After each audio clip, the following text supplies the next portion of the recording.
Thanks a lot. Sorry అండి కొంచెం delay అయిన దీనికి.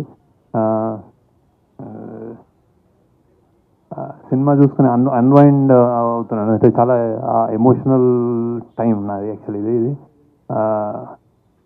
when I first started, ఇప్పుడు ఏదైతే చూస్తున్నారో మీరు ఫస్ట్ డేనే ఇది ఒక ఫస్ట్ నుంచి మేము తీసి జెనిసిస్ దీన్ని పుట్టినప్పటి నుంచి, అదే దీని స్టోరీ కథగా పుట్టినప్పటి నుంచి ఒక పెద్ద రియల్గా తీద్దాము, హాలీవుడ్ స్థాయిలో తీద్దాము, అంత బాగా తీద్దాము, రియల్ లొకేషన్స్లో తీద్దాము, బాంబేని ఎవరు చూపించినట్టు విధంగా చూపిద్దాము అని ఆశ. దెన్ స్లోలీ అలానే నాగార్జున గారి దగ్గరికి వెళ్ళాము. అంటే ఇలాంటి స్క్రిప్ట్ ఉంది సార్, నాకు ఇంకా గుర్తుంది సార్, మేము డెఫినెట్గా ఇది ఒక సూపర్ రేంజ్లో ఒక సరికొత్త ఎక్స్పీరియన్స్ తోటి చేస్తామని చెప్పాను యాక్చువల్లీ. ఈ said do it. And every time I feel ఎప్పుడైనా మేము తప్పడడుగులు వేస్తున్నప్పుడు ఆయన ధైర్యం ఇచ్చి చేయండి అన్నట్టు. అది same thing with Dhanush also.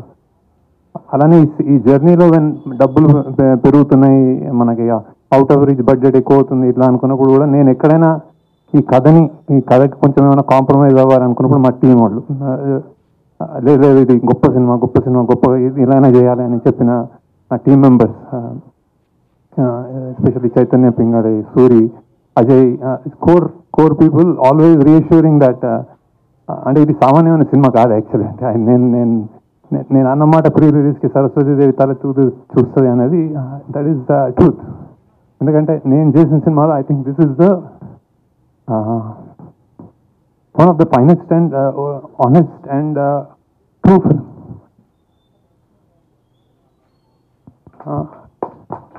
Like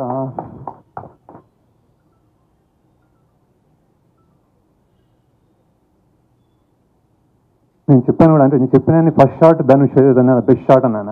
అది ఆడిటోరియంలో మీరు చూస్తున్నారు అది బెస్ట్ షాట్ అని.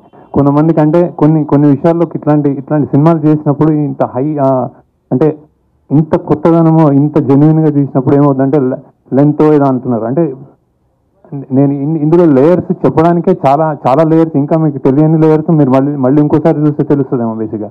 అవి నేను తీయలేను యాక్చువల్లీ సినిమాలో. సో ఇట్స్ లైక్ అంటే సినిమా తగ్గించాలి అన్నది డైరెక్టర్కి కానీ టీం కానీ తెలియని విషయం కాదు. కాకపోతే అది ఉండాలి, చెప్పాలి అని ఒక మనుషుల వీకర్ సెక్షన్స్ నుంచి వచ్చిన వాళ్ళ పాయింట్ కానీ ఒక అండర్డాగ్ పాయింట్ కానీ చెప్పాలి అనుకున్నప్పుడు అది ఆనెస్ట్గా చెప్పడమే మా ధర్మం అనుకుంటాను అనమాట. ఇది ఇప్పటిదాకా మీరు ఇచ్చిన స్థాయి, నాకు ఇప్పుడు వచ్చిన యునానిమస్ రిపోర్ట్ కానీ, అంటే నేను అందరూ ఇచ్చేసారని నేను ప్రెస్లో ఏం చెప్పట్లేదు, కానీ బేసిక్గా నచ్చిన విధానం కానీ నాకు చాలా ప్రౌడ్గా ఉంది. అంటే ఈ స్థాయి మీరు ఇచ్చారనుకుంటున్నాను యాక్చువల్. లేకపోతే దీన్ని ఏదైనా తక్కువైనా కానీ మేము చాలా ప్రాబ్లంలో పడేవాళ్ళం. సో బేసిక్గా బట్ ఇంతగా మీరు ఇచ్చారు ఈ సినిమాకి స్థాయి అనేది thank you, I really thank you. And then that I think the film deserves it. ఎన్నెన్నో లేయర్స్ నేను చూస్తున్నాను 2-3 రోజుల నుంచి. ఎస్పెషల్లీ నాగార్జున గారి యాక్టింగ్ కానీ, ఆయన చనిపోయినప్పుడు జనాలు ఆడిటోరియంలో ఫీల్ అయ్యే విధానం కానీ, ధనుష్ యాక్టింగ్ కానీ, రష్మిక కానీ, జిమ్ సర్ఫ్ కానీ, true acting, true high production values and చాలా మంచి టేకింగ్, డైరెక్షన్ ఇవన్నీ వస్తున్నాయి. బేసిక్గా ఐఎమ్ రియలీ ఇప్పుడే సింక్ అవుతుంది నాకేం అంటే బాక్స్ ఆఫీస్ వాట్స్ హ్యాపెనింగ్ అనేది సునీల్ గారు అండ్ రామ్మోహన్ రావు మాట్లాడతారు. But I'm very proud of the film and I'm very happy about the film. So thank you for all the support and reviews మీకు నచ్చినందుకు. నాకు తెలిసి ఈ సినిమా ఒక complete film. So it's like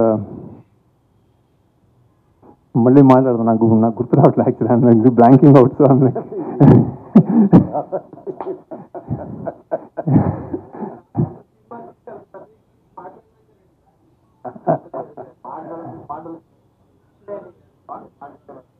so many thoughts going around. So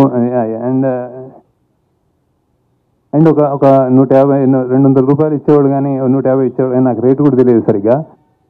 ఈ cinema చూస్తున్నప్పుడు నేను ఇక్కడ నాకు లాగ్ ఉంది, ఈ సినిమా ఇక్కడ నాకు బోర్ కొట్టింది అని ఆలోచించడం నేను అనుకుంటున్నాను. టెక్నికల్ అంటే బేసిక్గా నేను నేను తీసుకెళ్ళానని నమ్ముతున్నాను బేసిక్గా. సో ఆ ల్యాగ్ కూడా వదిలేస్తే ఇది ఒక చాలా ఆనెస్ట్ అండ్ గొప్ప ప్రయత్నం అని నేను అనుకుంటున్నాను బేసిక్గా. So and I'm really happy. అంటే నేను ఇప్పుడు సక్సెస్ మీట్లో నేను ఎందుకు అంటే నేను